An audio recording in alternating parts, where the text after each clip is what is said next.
মানুহে কিমান আঘাত পালে, কিমান কষ্ট পালে নিজকে শেষ কৰিবলৈ বাধ্য হয় বাৰু।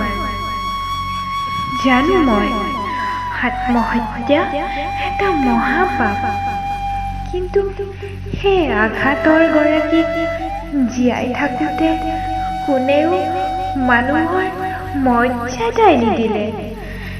তেওঁৰ দুখবোৰ নিজৰ মাজতে জ্বলি পুৰি শেষ হৈ পৰিলে আৰু অৱশেষত তাইকো জ্বলাই পেলালে।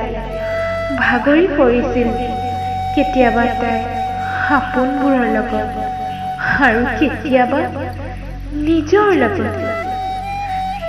নিজৰ ভঙা হৃদয়খনৰ লগত যুঁজ দি তাই হাৰি গৈছিল। কিয় কোনোৱে নুবুজিলে তাই? কিয় অকাল মৃত্যু সাৱটিলে তাই? আজি কলমটো আৰু শুকা পৰি ৰোৱা কাগজখিলাই তাইলৈ ৰিঙিয়াই ৰিঙিয়াই মনত পেলায়।